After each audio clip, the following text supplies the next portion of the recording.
to it and let's actually start a webinar. We're going to create our webinar on GoToWebinar.com. I'm going to log in. I have a separate training account here so that I can do this and not compromise anything that I have cooking. I am working with a number of clients and I'm doing some work with them, and I don't want all of that information spread all over the web, because what you're going to see here is just, again, a look inside. So here we go. Here is a look at the behind the scenes GoToWebinar, and this is my little new training account. All right. So we're going to create a new webinar. Now you see here at GoToWebinar, you can create different kinds of meetings and webinars. And we're going to create one from the start, right from start, and I'm going to show you how to do that. And then I'm going to show you, how you can go over there and get some other information. GoToWebinar, one of the reasons I like it as a platform and a company is that they have an awful lot of really, really neat videos and tutorials. And those videos and tutorials are very, very helpful. So I'm not going to reinvent the wheel. I will show you where to go and get those. But in the meantime, I want to start a webinar, and we'll start one and show you exactly how easy it is. So it's I'm going to time this too, and we'll see exactly how long it takes. So we're going to schedule a webinar. We hit schedule a webinar here, and the first thing it asks you for is a title and a description. Now, if you have other things that you've been doing in other webinars, you can actually kind of reload them and just recreate them. But we're going to call this one. I'm going to call this one 10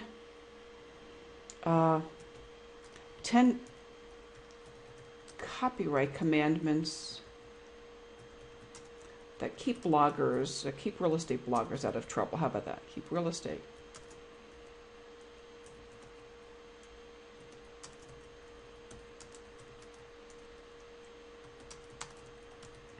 Yeah, blogging and copyright don't really mix very, very well in real estate, and that's one of the trainings I do.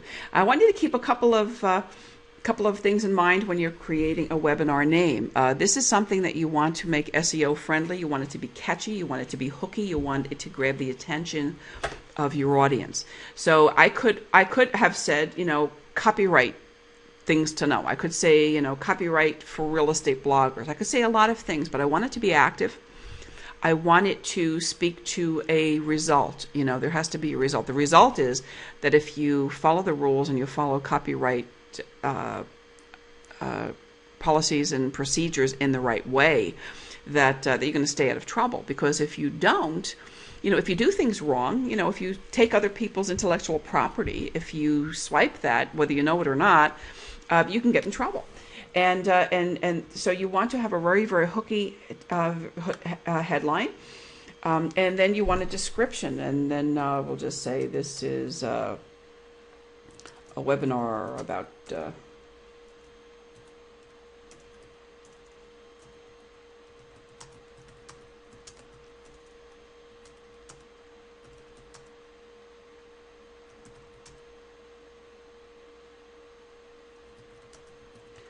again, that would be a longer description. What you want to do is what you'll have is a planning guide. I'm going to give you a worksheet and a planning guide that will let you plan all of this in advance. So it will ask you to write a title and a description, a webinar name, a description. You can create that on a worksheet and then just fill that in. And that will make it much easier for you. So when you log into the platform on Tuesday, you will have all of that information and you can use that.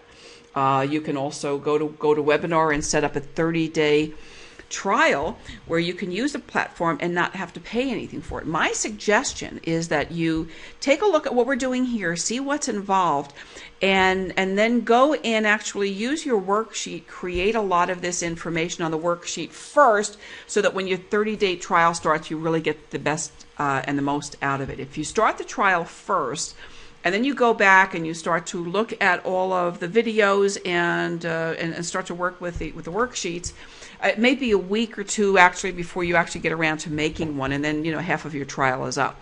So my suggestion is that you take a look at this now, Don't register yet. Don't register for your trial if you don't have GoToWebinar, but work with your worksheets and get this information in. You want to, you have a total of 2,048 maximum characters in this description box.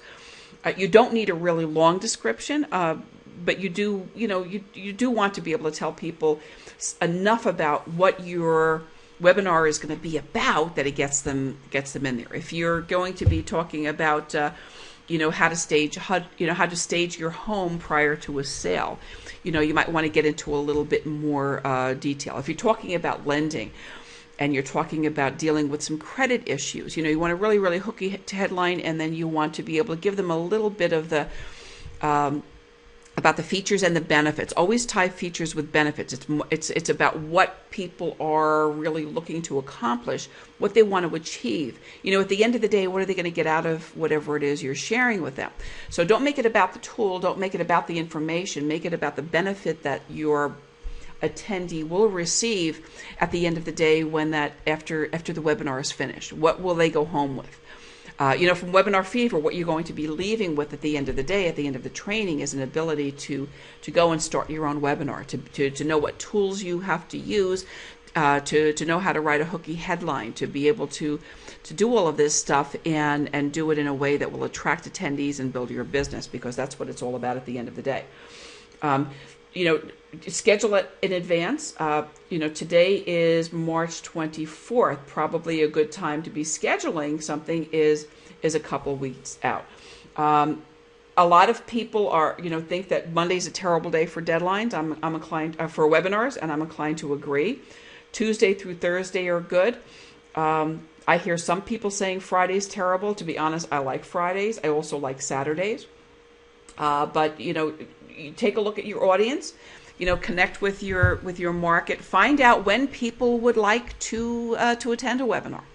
And remember that, a live webinar is very, very good. So we'll just say April 11th. How about that? We'll say this is going to be April 11th from 9 a.m. to 10 a.m. And we're going to schedule this Pacific time. You have an opportunity here to establish a recurring webinar. You may want to establish a series of webinars, and if you do that, then you will have an ability to share links and sign-ins that people don't have to get confused about. In the old days, it was very, very hard to do this when I first started doing webinars. When we first started doing No Blogger Left Behind, it was, part of the nightmare about doing webinars in those days was that you couldn't schedule in the early parts of No Blogger Left Behind, you couldn't schedule the recurring webinars. And every single week, people had to get another notice and another link, and sometimes they were people were using the wrong link to sign in, and they were confused and unhappy, and it, the technology just wasn't evolved as it is right now. So if you are scheduling a weekly webinar, let's say, which I'm going to be doing for No Blogger Left Behind very shortly, I'll have a weekly webinar for the people in the class. You'll be able to use the same link every single time. You may want to do that daily, weekly, monthly, whatever, and use that. Again, there's some real good training about that. You have an ability to edit the audio conference options, and again, there are different possibilities. So what I do, and I stay with the default settings here, I let people make their own choice. They can use the VoIP, which is listening at your computer using the microphones and speakers attached to your computer, or a long distance number. So each webinar at GoToWebinar is assigned its own telephone number. Or you can use your own conference call service if you like, and do that as well. So you have all those options. Just so that you know, the most reliable way of listening to a webinar and hearing a webinar is with the telephone. So you can use that. You can disable the VoIP. A lot of people don't have real good connections, or may not have good connections, and certainly a lot of people who don't have good connections don't realize that, and they're very, very quick and happy to to assign blame to the webinar platform, to the webinar presenter. So you have a lot of that type of human dynamic that happens around the technology. You can limit that kind of discussion by just letting them use their number. It's a long distance number. Most people don't have to worry about long distance charges with cell phones anymore, so that's not as big an issue. You can, get a toll-free number from them if you want. Of course, there's some additional charges involved with that. Panelists are a really great idea. Panelists, if you want to work with panelists and people, I've done this and I'll be doing a lot of this moving forward again. You can invite panelists into your webinar by putting their names and addresses here, email addresses, and what will happen when you put a panelist into a program, it will send them an email address. Now, obviously, you're going to want to talk to a panelist before you send them an email address and say, I'm having a webinar on such and such a day on April 11th. Would you like to join my webinar about copyright? Would you like to be part of that as a panelist? And you want to have that discussion with somebody prior to inviting them. Otherwise, they won't know, that you're doing that. So, again, that's part of a planning. That's going to be appearing on a checklist. We have a special checklist for working with panelists and guests. And I think that's a really, really neat thing to be able to do. It makes it a lot more interactive. It makes it a lot more interesting. Up here, there's a link that says, see how to create a webinar in 3 easy steps. And again, this is really, really neat platform for training. Schedule it, brand it, and create a registration. These are the 3 steps, and they have some really, really great training here. My suggestion is that when you do activate your free month of subscription, that you go in there and you do their little technical training and get up to speed on that, because that's very, very helpful. And then create a webinar from scratch that is a practice webinar. Don't just start a webinar and create a real webinar before you've done something that totally from scratch that you have done for practice. At least do one webinar where you have invited a couple of people who are going to be looking at this on a couple of different types of browsers. Get somebody to watch it on a Mac, get somebody to watch it on a PC, and then run a couple of tests and see how that goes. Just so that you're comfortable and you don't get to the webinar at the end of the day and find out that you've got a problem. Branding and theme, you can upload a logo here for yourself. I'm not going to go through all of this because it's very, very simple. You just click on the link, you pick a file from your computer, and you upload it. The logo image can be up to 400 by 200 pixels. You can choose a theme image. There's no image there, but you can upload an image here. It will appear in the right-hand column of the registration page. And then there's a webinar waiting room. You can fill that in. You can change the color of the waiting room. Your logo will appear here. You can have another custom image, and you can have a picture of yourself as a presenter. And then when the webinar is starting, and before you actually start your presentation, it's a page that holds people's attention, in the moments preceding the actual startup of the webinar. So you have a great deal of an ability to customize that. And then you can preview the theme, you can preview the waiting room, you can see what it looks like, and read that. And then, of course, if you see anything that needs to be fixed, you can always go back and you can change it. Because everything that you've done here is editable. The registration, very, very important page here. Okay, and it's important because a lot of the default settings on this page are settings that you probably want to disable. It's an important rule of thumb to know is that less is more relative to registration. The more information you ask people for, the fewer people are going to come and actually register for your webinar. People don't want to give you a lot of information. The most you want to ask for is their name and email address, and sometimes you only want to ask for their email address for a webinar.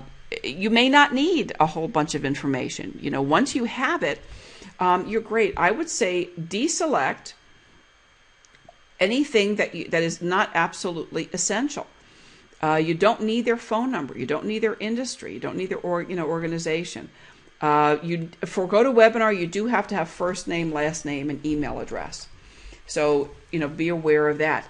There will be additional information moving, in another video about ways you can actually collect these names on your list. Because remember, it's about building a list. It's about building your list and putting people into a sales funnel where you have an opportunity to connect with them, to share information, and to have other channels open to you. Just because somebody registers at GoToWebinar for your registration does not mean that you have permission to market to them. And you really want to be able to have permission to market to people and to be able to send them follow-up emails. Their names don't go on to an autoresponder list just because they register on GoToWebinar. There are a couple of tools that you can use that will make that happen. Those are called webinar bridges. You can use a webinar bridge. There's a webinar bridge for WordPress that works well. And there's another webinar bridge that you can use for any website, any blog that will let you create a page and in your own registration page, and then have people sign up for the webinar on that page, and it will do two things simultaneously. Number one, it will sign them up for the webinar, and their name will appear on the registration list. And number two, their name will appear on your autoresponder list. Those webinar bridges do not work with all autoresponders. If you're working with one of the really premier tools like Aweber or GetResponse or iContact, you can do that kind of thing. But for some of them you can't. They don't necessarily work with some of the other ones. I'm also using an autoresponder called Instant Customer. There will be some additional training about that, and there will be a separate video about webinar bridges, because I think a webinar bridge is very, very important. You hate to be, going into webinar delivery and creating webinars if you're not going to be able to have an easy way to put those people on your list and be able to stay in touch with them on a regular basis. So webinar bridge is very, very important, and definitely check that one out. And now you can also create some questions for a survey, and this is a survey that people will get when they register. So you could make it required or not required. I can ask a question here about copyright.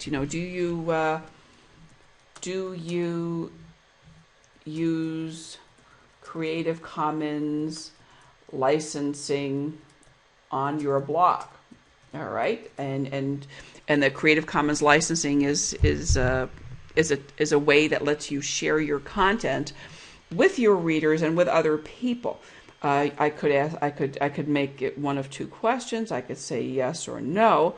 That creates a question on my registration page.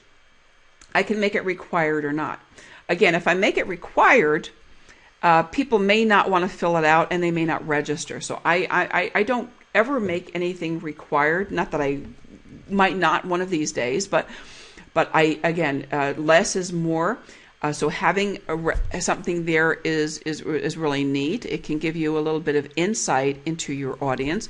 There are times when I'm doing webinars about blogging. There are times when I'm working with newbies and people who are still new to blogging, who don't really know a lot. And there are other times when I have an audience that may have been with me, for years already, that has been through No Blogger Left Behind, that may be, producing multiple blogs, and and the questions and the answers will vary, and my delivery will vary about blogging depending upon the the level of interest and the level of savvy and knowledge about any given topic. And you'll find that as well. So having a little bit of a survey is kind of neat. You can ask, you can create one question, you can create multiple questions, and then those questions will actually appear on the survey. After they register, you can say, okay, they will receive an email with information about joining the webinar. That can be either an automatic or something that is subject to your approval. You can redirect the registrants to your website if you like. Let's take a look. I'll send them here to, how about to No Blogger Left Behind, and then we can preview it. Now, why would you want to approve somebody who's joining your webinar? Well, one of the reasons you may want to approve somebody joining the webinar is if you're doing something to to engage an audience. You may even have some interaction. You may be inviting people to chat with you. You may be doing a lot. You may be working with home buyers or prospective home buyers. You may be working and talking to prospective home sellers. Well, maybe you don't want other realtors from other offices in town to be on the same webinar talking to you, prospects that you're working with. So if there is a likelihood that people are signing up and doing that, that becomes a reason that you may want to get an approval. I think there's another way to handle that, and one of the ways that you can handle that kind of approval is actually you can take a look at your registration list prior to the webinar, and you can remove people from the webinar also. So I mean that's another way of doing that. We can preview our page here. So here's what our page looks like. So I'm only asking for the first name and the last name. We have our title. We have our short description, and here is our question, and people will fill that in. Let's see here. Fran Torsen. Use that, and I can register. When I register, I click okay, this is a preview, so maybe this is not working because it's a preview, so sorry about that. Okay, but it's a good preview. So we close that, and then I can save. What will happen is when I save this whole setup, it will email me the invitation, and here it is right here. So this appears as the most recent webinar in my list. You can go back and you can edit any part of that you like. You can also add it to your Outlook calendar. Again, I really suggest that you go to webinar, to the FAQs, and all of these really neat training videos. They have some very good resources for getting organized. GoToMeeting organizer training, attendee quick start. They have some phenomenal stuff here that you can use. The other thing that will be fun and that I'm looking forward to trying when I'm not doing it live, I'm going to do it very soon, is this new HD Faces. And that is a new program that just came out of beta. Let's see. Yeah, this is a pretty neat platform that will let you actually present yourself to your folks with the with your presentation. And again, this just came out of beta. I haven't seen anybody doing it real well yet other than on the tutorial videos, and I was a little reluctant to do that before I had a chance to test it out myself. So that's something I would like to do very soon. So again, take a look at these videos, spend some time, really look at all of them, and then when take one of those videos and then do it. Do what they say. Do the quick start program. Plan a meeting, present in a meeting, and do that. When you do your 30-day 30-day account, you'll have access to two platforms actually. One is called My Meetings, and one is called My Webinar. So they're a little bit different. I'm using webinars for trainings. I'll be talking more about meetings again at some point in time in the training here. But for the purposes of our discussion right now, we are talking about webinars.